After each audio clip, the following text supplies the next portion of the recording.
ഒരു രാജ്യത്ത് വിചിത്രമായ ഒരു നിയമമുണ്ടായിരുന്നു. ആർക്ക് വേണമെങ്കിലും അവിടെ രാജാവാകാം, പക്ഷേ കേവലം 5 വർഷത്തേക്ക് മാത്രം. ഭരണകാലം കഴിഞ്ഞാൽ രാജാവിനെ അവർ കാട്ടിലേക്ക് അയക്കും. അവിടെ വെച്ച് അയാൾ വന്യമൃഗങ്ങൾക്ക് ഇരയായിത്തീരും. ധാരാളം ആളുകൾ അവിടെ രാജാവായിരുന്നു. എല്ലാവരും അവരുടെ ഭരണകാലത്ത് ആഘോഷത്തിലും ആഡംബരത്തിലും ജീവിച്ചു.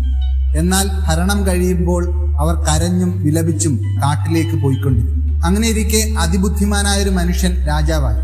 അയാൾ ഇങ്ങനെ ചിന്തിച്ചു, 5 വർഷം വേഗത്തിൽ കടന്നുപോകും.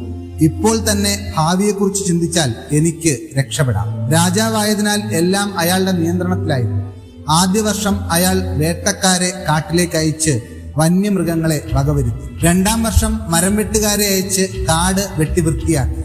3-ാം വർഷം കർഷകരെ അയച്ച് കൃഷി ആരംഭിച്ചു. 4-ാം വർഷം വീടുകളും കൊട്ടാരങ്ങളും പണിതീർത്തു. 5-ാം വർഷമായപ്പോഴേക്കും ആ കാട് മനോഹരമായ ഒരു നഗരമായി തീർന്നു. തന്റെ ഭരണം അവസാനിപ്പിച്ച് രാജാവ് പിൻവാങ്ങുമ്പോൾ ജനങ്ങൾ അത്ഭുതപ്പെട്ടു.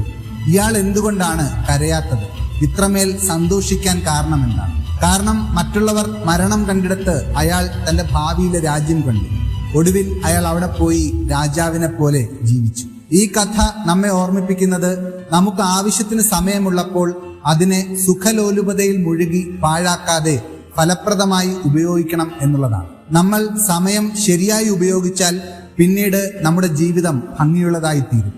എന്നാൽ നമ്മൾ സമയം പാഴാക്കി കളഞ്ഞാൽ പിന്നീടുള്ള നമ്മുടെ ജീവിതം കഷ്ടപ്പാടുകൾ നിറഞ്ഞതായിരിക്കും. സമയം നമ്മുടേതാണ്, ജീവിതം നമ്മുടേതാണ്, തീരുമാനവും നമ്മുടേതാണ്.